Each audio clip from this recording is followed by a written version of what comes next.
And then girls will have this awesome outfit with this dress, this, Christmas dress. It hugs their hips, and then they're matching green opaque tights, and then just feet. Like Well, if you're everyone Dick Morris, that's a party. so bad. What? I said if you're Dick Morris, that's a party. I don't like socks at a party. I don't like engaging in dialogue with people with my little soft, fuzzy cotton toes sitting around. You need to have shoes on at a party, and that is why I left Quebec. Here in America, I will never take my shoes off, ever. So glad to have this next guest. It wouldn't be the end of your show without one of my fellow rebellious Canucks. Of course, you know him at the Anthony Acumia Network, Rebel TV, host of the Gavin McInnes Show. I don't know what else to say. Gavin McInnes.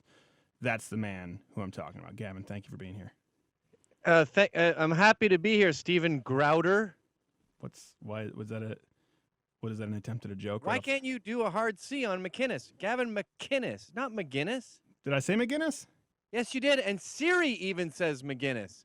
Everyone says, I think it's the way North Americans use a C. They're so lazy. It's like Saturday Night Live. McGinnis. McInnes. McInnes. What if there was a C and then a big C? McInnes. Okay. If there was a small C and a big G, it would be McGinnis. All right. I'm sorry. All right. Well, listen, people are listening already, so let me reintroduce him. Gavin McInnes, the prick. Thanks for being here, Gavin. Thanks for having me, Stephen Crowder. The big problem. You know what I get all the time? I get chowder. I just had that at a stand-up gig in San Luis Obispo. Someone was like, I'm like, what? It's not anywhere. Like, come on, McGinnis, because I know people named McGinnis. It's a common name. But no one's chowder with Crowder. And that's what I hate about immigrants and people who don't speak English working in any kind of call service, customer service on the phone, because they don't know about the Western history. And my name, Gavin McInnes, which should be a name that everyone is able to pronounce because the Scots built the modern world. They call me Gabby Ines, Gavine, Mr. Gavin. One time this woman she couldn't do it. And I keep going, it's phonetic. Do you know what phonetic means? McKenna. And she goes, do you know what about to have your phone cut off means? Oh, geez. You're talking with Sprint. Actually, funnily that you mentioned that. You know, my dad has a bit of yours that's his favorite. You want to know what it is? What? He liked it. He heard it on the Joe Rogan show, and he actually quotes it a lot now. We're big quoters where we get on a theme. And he liked your bit. It wasn't really a bit. You were just talking. But my dad's a fan of yours, and it was about the Armenian taxi driver on the way to Joe Rogan's show. And you said, he was struggling with English. And my dad, I'll quote the punchline, I'd be an Armenian poet. So let's work in reverse so you can explain. My dad quotes that around the house all the time now. Well, I go, and this happens every single time I talk to a cab driver or, a car service guy. They're like, where is business? And I always go, are you asking, is it a business? Then you have to have a in front of that. So is it a business is the normal way to ask that question. Yes, is business. And they go, where are you from? Oh, I live in, there it would be like Echo Park. But no. Where are you from before that? Well, it would have been Glendale, Armenia. probably. How long have you been here for? 24 years. 24 years. If I lived in Armenia for 24 years, I'd be writing whatever stupid Cyrillic language you have with my feet, and I'd be an Armenian poet by now. If I lived in Japan for 23 years, I probably wouldn't even speak English anymore. I'd just be counting money going, well, and you'd also be you'd be jumping off a rooftop. Why? Well, it's the highest suicide rate in the industrialized world. Just tons of plummeting tiny Asian bodies. I would do that as a testament to their culture. I would kill myself. They edited that from Red Eye once when we were talking about it, and no one knew that sometimes, and we talked about this the last time I was in the program, sometimes people don't necessarily know the data from which I'm working. I assume everyone knows it's the highest suicide rate in the world, but I guess a lot of people don't. And so I made a joke on Red Eye, and I just said, well, beware the tiny plummeting Asian bodies. It's a pandemic there, I hear. And next thing I know, it was cut, and it was really awkward. They're like, well, that's just really, that's the highest suicide rate, and that's the way they commit suicide. It's the highest concentration of people who jump off buildings. They're like, nah, we can't run that. I thought it was funny. Suicide is... It's a hate fact. I hate facts. When you say something that's true and someone says, oh, we're not using that. Like, I've had trouble on TV when I say over 25% on even the easiest polls say suicide bombing is sometimes or often justified with Muslims. And they go, what is that data again? And I think, why don't you know that data? Everyone should know that. The high Right. number is 60%. The low number is 25%. And they go, no, we're not doing that. It's too controversial. But facts aren't controversial. Well, yes, they can be. That's the problem. Yeah. That everyone gets offended with some. I love how you keep adjusting your Canuck hat for people who are listening terrestrially. It's so hot. I don't understand how these young kids today can wear beanies all day. It's a wool hat. Well, I'm going to be honest. I literally just got off the air. I was working out before coming in here, and I'm probably pretty flushed as well. So we're sharing. It's like E.T., where both our flowers are going to wilt at the same time. It's a horrible film. Don't be so negative. Don't be so negative. It's true. You were just yelling at your producers before coming on air. It was like a Bill O'Reilly outtake. That's not true. I was telling them they did a wonderful job, and I was thanking them for all their hard work. I think. What do you think, Jared? Would you rather work for Gavin McInnes, or do you think McInnes? I don't know. It's a tough I call. don't think there's anything wrong with losing your temper at work. That Bill O'Reilly clip you're talking about, I watched that and I go, he was pissed off. The teleprompter was not working. Perfectly normal. Or that guy from I watch it and I go, oh, you've worked at Inside Edition for a decade and you don't know what it means to play us out? Come on. Come on. You have to admit that. Like, that's Ron Burgundy-esque. Whatever. You yell at people. That's what men do in the workplace. We say, what the hell is your problem? And slap them around. It's healthy. Only if they're women and or minorities. So we were going to have you on the program. And this is one thing I tell people. You know, you've got a big mouth. You talk a lot because you're Gavin McInnes. So do I. So I'm like, I'm always guarding who I trust. But you do have a heart. And sometimes because you come across as bombastic, people don't necessarily realize that. But you were actually willing to come on this show with my mother from this last week. I told you, you know, her mom, her aunt passed away. Socialized healthcare was a real struggle. But she's still pretty tenderhearted about it. So I didn't want to bring her into it. But it's something that we can talk about for days on end. Now, to be truthful, socialized healthcare didn't kill my aunt. What did happen was it took so much longer to get a diagnosis and then to see the right doctor who could determine the course of treatment where, you know, when you're dealing with lung cancer, as most people in Quebec do, 10, 14 weeks can be a lifetime. And it was really heartbreaking. So he was willing to come on, which was really nice of him. But do you have experiences yourself with any family members in socialized healthcare who just don't realize how crappy it is? Oh, yeah. And I was born in Britain and I grew up in Canada. So I've seen it happen twice, you know, in two different scenarios. And it's both the exact same problem. I remember my grandmother needed a hip replacement and she had to wait years. And she goes, see these bloody immigrants, they're getting served before me. I've been paying in this my whole bloody life. Right. She goes, I shouldn't have a health card. I should have a platinum health card. and you know, immigrants were getting treated before her because of whatever, you know, crocodile tear policies they had because they felt bad about, I don't know, what Scotland did to Pakistan, but they have to pay them back with free health care and all kinds of favors. And, you know, immigrants take advantage of that and bring in their sick parents and in all three countries, in America, Canada, and Britain. Yeah. And there's this misnomer where they just assume that in Canada, you just walk in and sit down and they treat you and you walk out. No, because it's free, there is no incentive for them to serve you in a timely fashion. So you go to the back of the line, just like you do for groceries in Venezuela. And it's very dangerous in terms of cancer because cancer is a time bomb. It's, right. We can handle this, we can handle this, we can handle this. Once, it's like a computer virus, right? Once it metastasizes, there's nothing you can do. Right. Yeah, no, exactly right. And I actually had a comment on the Facebook post, and I hate to do this, but, you know, you're the same way. I'm pretty authentic with the audience. So a lot of people knew they're going, hey, how's your aunt? And I said, well, you know, let me just do this all in one shot. Facebook, Twitter, boom, get it over with, and let everyone know and move on. And I had a comment from someone from high school. And this is what leftists do. I mean, listen, I don't believe it's ever too soon for a joke, but goes, well, you know, I'm sorry about your aunt, but my aunt needed a hip replacement, and it would have cost $20,000 in the States. She got it for free, so F you, bro. Remember where you came from. Firstly, it's not free. Secondly, great, a hip replacement, and you got it, and you waited a long time. It doesn't fix the problem, like you said, with cancer. One thing people cannot refute, and I'm sure you have the data on this, if you have a life-threatening disease, a life-threatening illness, your single best chance of living through it, the single barometer that we have to indicate you will survive is, do you live in the United States of America? Regardless of wealth level, regardless of ethnicity. Across the board. Yeah, I mean, look at vets. If I was a sick mammal in Canada, I would rather be a dog. because you are going to get the best care in the fastest way possible because the free market has incentivized efficient care. I don't even think it's legal for Canadians to come down to America to get treated. And a lot of them try to do that. A lot of them will do it illegally. I think it's legal now. Pardon me? I think it's legal now. Well, you know, now they have super hospitals in Canada since you and I moved away. Did you know about that? No. Yeah, so there's actually super hospitals. There was a Supreme Court case in Shawi versus Quebec in 2005. I left in 2004.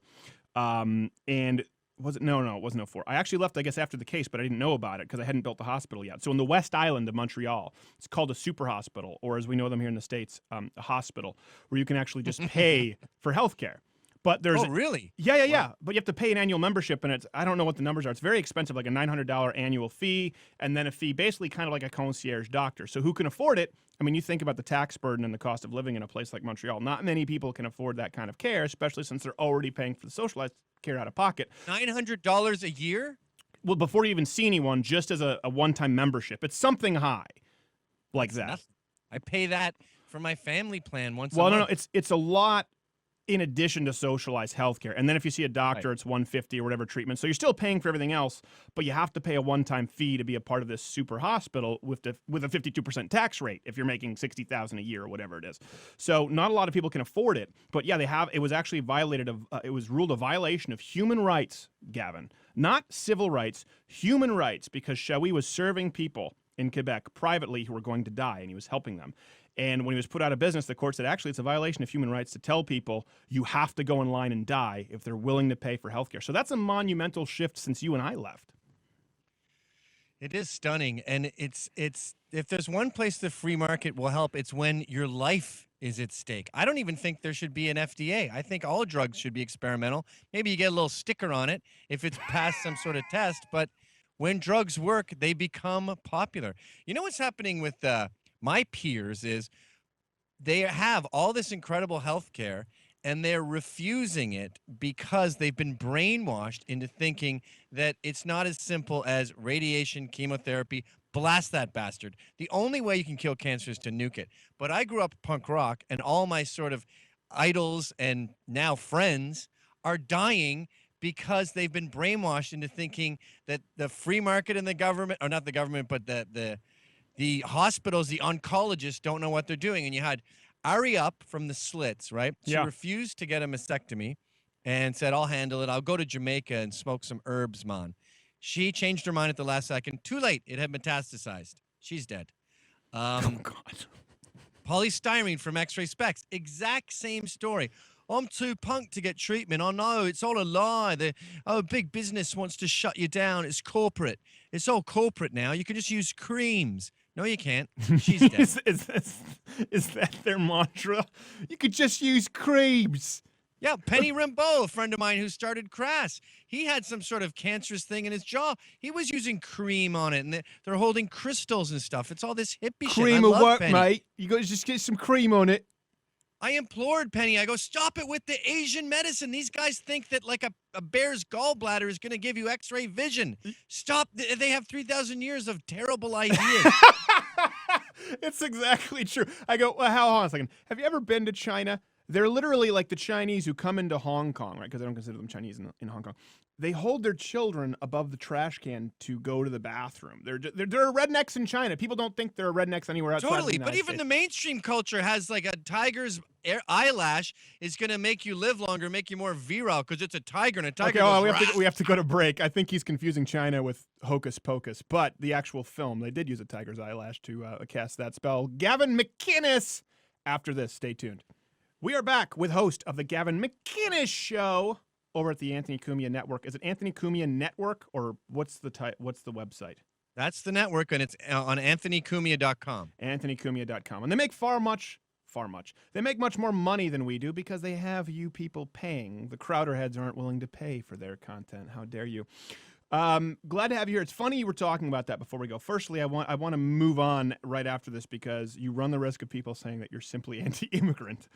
But yeah, China has never gotten it right. They've never gotten anything right. They've never gotten medicine right. They've never gotten government right. They built an empire at one point where they were more advanced in technology, but certainly from a moral standpoint, they've not gotten it Right, and it's one of those things where people love to go over there, or India is a perfect example. They go there to find themselves spiritually. Also, some wannabe yogi from the Upper East Side can slap their religious symbol on a bumper sticker and feel good about themselves when these people would give their left arm to be American for a day. I don't understand the Chinese medicine. And like you said, with cancer, I know a lot of people, too, who really believe it. I'm not saying being healthy doesn't help. Supplementation can't help. Of course it can. But we have modern medicine. The thing about the double-blind, placebo-controlled clinical trial, it tells you what works. Yeah, and the guy I was talking about is the founder of this anarchist punk band called Crass, Penny Rimbaud, and he's a big animal rights activist. He probably hasn't eaten meat in 60 years. And this guy is still all into Chinese medicine. Oh, I'm seeing the top Chinese herbalist in the country, who's white, of course. And I'm thinking, no one treats animals worse than the Chinese. I mean, their two mottos with food are, if it moves, it's food, and the more pain an animal suffers while it's being killed, the more delicious it is. So why are you adhering to this? And the reason is because the liberal ethos is ethnomasochism. It's I hate the Western world, and it's I hate capitalism. If there's any other option, they will go for that. And this is particularly dangerous in medicine because if there's one thing we are good at, it's antibiotics, chemotherapy, blasting cancer. Look, I got this bite on my arm on the weekend. Oh, no. And it's a little, it was a from the tick missus? that I pulled out of my forearm. Oh. I guess you can't see that. I can see But it. I can see. This is HD. So this is HD, son. It turned into a bullseye this morning. And I just went, oh, crap. I got Lyme disease. So what do? I'm headed down to the clinic where I'm on this weird thing called Christian Health Ministries where you pay. You know, I and know then what it is. you're- Yeah, there's a shared amount versus as opposed to like deductible. Yeah, but you also have to commit to not drink too much or do drugs or smoke or any of that. Sold. And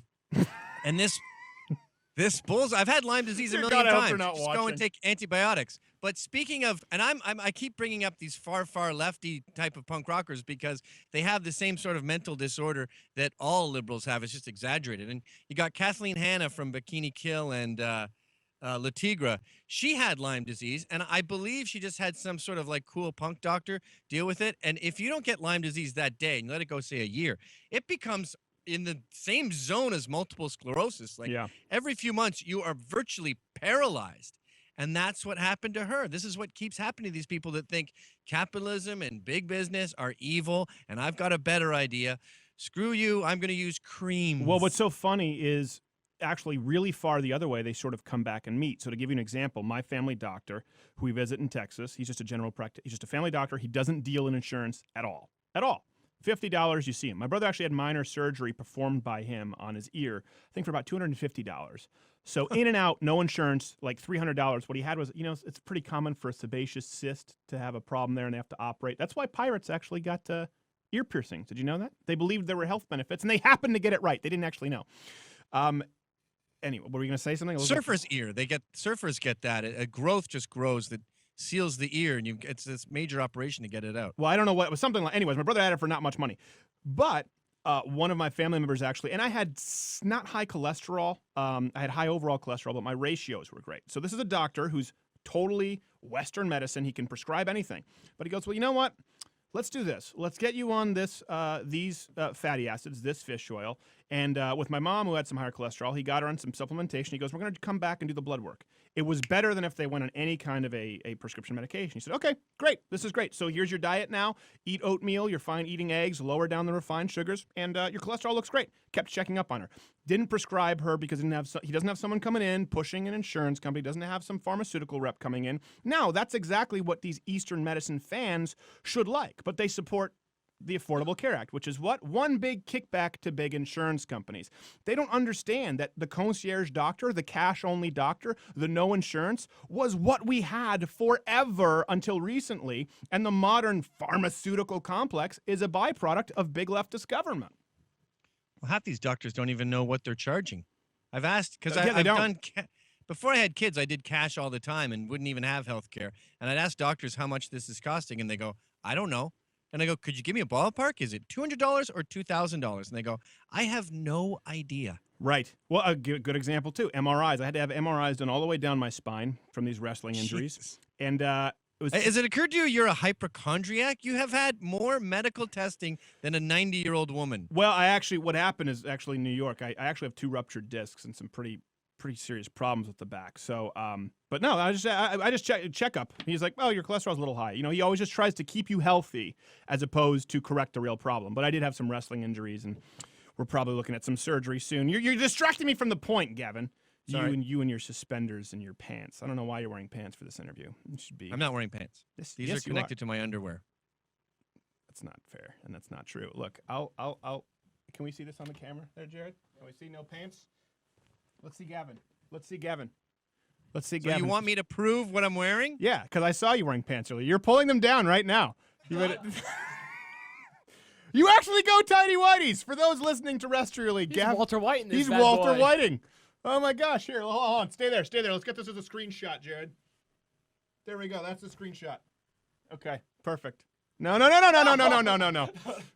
YouTube is gonna have a problem with this. Okay, back to the point. What was my point? What were we talking about? No. You're not Mercedes no one Carrera. knows the cost of MRIs. Oh, $300 is what it cost me. $300 cash. If I were doing it through insurance, when I asked, because at that point I did have insurance, my copay would have been $475. It was cheaper to do cash only. People don't understand that if you work with cash only practices. And everyone, they're like, well, what do you expect people to do? Pay for their own health care? Yup. So, anyway. Yeah, okay. I don't know how many times I've heard this story from Americans where they've called an ambulance because they're naive, and the EMT takes them aside and goes, look, this is going to run you about 10 grand. So why don't we pretend this didn't happen? I'm going to turn around and go we have home. to go 10 seconds. Keep that thought. Gavin McInnes. I take a cab to the hospital. Lateral squatter. Back with Gavin McInnes. You were telling a story about the EMT, all about socialized healthcare. Go ahead, Gavin. Yeah, it's dumb to call an ambulance if you can't. If you could possibly not call an ambulance, do not call an ambulance. I don't know how many times I've been in a car with my kid holding a gaping wound with my hand as we take a yellow cab to the hospital in 1/10 of the time for 1/1000th of the money. And but then you get the Armenian. I've heard a lot of people, a lot of Americans tell me that EMTs have sort of taken them aside and said, look, man, this is going to run you 10 grand. You don't have health care. So why don't you just take a cab? You're not going to die in the cab on the way. It's just a very, very bad cut. Well, and they go to the... What was it? Well, I realized last time I didn't tell you on your show I had to leave an Andrew Breitbart story. We can maybe talk about that. But if you want to hear the story, it actually involves an ambulance of how I hurt my back and just how corrupt. So have I not told you this story before? Maybe I have. When you were doing comedy and that thing you're on collapsed? No, that's what started it all. That was my knee. So yeah, well, you know, if you've done stand-up, these horrible gigs, it didn't collapse. The stage shifted apart. My heel went in. My ball stood out. I kept walking. I fell over to the ground, but my shin stayed perpendicular. So and I heard snap, and I had to pop my knee back in and finish. But and so I've walked with a limp literally ever since. Because what am I going to do? Get a knee surgery in Canada? You know how long that's going to take? I went in. I couldn't walk for 4 weeks. So like, well, it's going to take this long. I had never gotten an MRI until I came to the United States. I guess, well, maybe they did an MRI for my appendicitis, which I had removed. I don't know. I don't know if they do MRIs for that. So this is why I was in New York City at New York Sports Club. And I was doing rows on and I've talked about this in the podcast, but I'll hurry it up for you. Doing rows in the machine, which I never do, was the squat rack was taken. They had recently painted the grip tape, you know, where your feet go. Mm-hmm. And I didn't know. And I guess they didn't have a dehumidifier. So I was just warming up lightweight, and my foot slips off with weight while I'm pulling. And you hear that like this. And I fell back. And if you've never actually passed out from pain, when they tried to get me up, because my back, everything was in such spasm, I just saw stars. Remember, I wasn't able to breathe and kind of in and out. So it's very similar to when I've been choked out in wrestling. They ended up taking me to the hospital, Lenox Hill. Couldn't move my legs. Couldn't move my legs at all for at least 18 hours. They misread the MRI. Long story short, it was a $10,000-something bill. And I was going, listen, I don't believe in frivolous lawsuits, but New York Sports Club, this was your fault. We're not going to pay the bill. So finally, they're chasing me down. I said, listen, I'm just waiting to try and get the other people to pay for the bill because this was their fault. They go, oh, wait, you don't have health insurance? I kid you not. It was $10,000-something. I say, no, I don't have health insurance. But they go, oh, hold on. Oh, if you pay us $1,100, you'll never hear from us again. Right, because they're so used to not getting paid back that they have to cut it down. It's sort of like a collection agency. Yeah. I mean, I couldn't have hired a lawyer for that little amount. So I said, oh. This is what it is with Christian health ministries. You keep paying And Ann Coulter is the one who told me about it. You keep paying as though you don't have health insurance because you technically don't. Right. And then when you get it to the right number, that is the free market number, then you send your CHS a bill and then they refund you. Yeah, well, that's what my dad had. You know, he had cancer. He has a Liberty Health share, and they might actually become a sponsor to the show. And their out-of-pocket or their shared amount is up to $1,000, and then they cover everything else after that. So it's actually a pretty good deal. I don't know what you're paying. And he had skin cancer. He had to have minor surgery on it, and they literally had a check to him within the week, and he can go to whatever doctor he wants. Look, here's the big picture, and this is what drives me nuts with the libs on healthcare. It is incredibly complex. The last proposal we saw from Obama was what, 1,500 pages? It's the same with climate change and global warming. All these lefties talk about unbelievably complex subjects like they have it all figured out. Right. And my gut tells me the free market's better. My experience has been American healthcare is better than Canadian healthcare, even with all the hoops I have to jump through. But I'm not an expert, and I'm not smug about it. Right. I just have a pretty good idea of what would be better for everyone. And I've noticed a pattern with the free market where it tends to solve problems better than government. But at the very least, can we ask the people involved in this debate not to be so self-righteous about it all? Well, especially as people die in Canada. So that was the jumping off point. What else do we want to talk about here in this segment? Because we've talked about healthcare. I could talk about it all day, but I know people get bored. Well, we're approaching Christmas here, and I'm seeing all these colleges refuse to mention Christmas. You're not allowed to have a holiday party. There was a university here, I think it was Cornell, that said, make sure that your holiday party couldn't be University of Tennessee. Ensure your holiday party is not a Christmas party in disguise. Really? Ohio State University wants to make sure you avoid red and green bows. And this is becoming more popular. There was a high school principal, Eugene Kim, here in Brooklyn, who was banned Pledge of Allegiance, anything Santa-y, anything Christmassy, Thanksgiving, basically anything Western that has a hint of Judeo-Christian values. And the irony is, that's why you came here. That's what made this country great. Right. Now, we're not saying you're not allowed to be an atheist. Go bananas, atheist. But it's worth a little bit of respect. Just like we were talking the other day about, you know, if I had moved to Japan. If I moved to Japan, I would take my shoes off when I go indoors. If you were living here in the West... Wait, hold on. You're French-Canadian. Don't you take your shoes off when you go inside anyway? No. Really? That's why I left Quebec. That was... I don't understand. So you walk through dog crap and gum, and you're out there in Brooklyn, so whatever hipsters leave on the floor, I'm assuming broken needles and cigarette and American Spirit cigarettes butts, and you drag it through your house? I walk through dog crap once a year, and it's a major catastrophe, a full 3-alarm alert. There's garden hoses involved. A toothbrush gets sacrificed. No, there's constant microscopic dog crap, especially in New York. Oh, microscopic dog crap is not an issue here. I could lick my shoes when I get home. It's not like I'm covered in gunk. Montreal, you're walking around in slush and snow, and then you go to a party, and not only do you have to take your shoes off, so now you're walking around in socks, and it's so hard to be a man when you're walking over to the kitchen with your little stocking. Well, that's just because you're short, so you need the lifts. But then the girls, they have this awesome outfit on with these stiletto boots. Sorry, I missed your joke. And I said that's just because you're short, so you prefer the lifts. Go ahead. Oh, I see. Yeah, that's a fact. Sure, that's definitely a factor. And then girls will have this awesome outfit with this dress, this, you know, Christmas dress. It hugs their hips, and then they're matching green opaque tights, and then just feet. Like well, if you're Dick Morris, that's a party. So bad.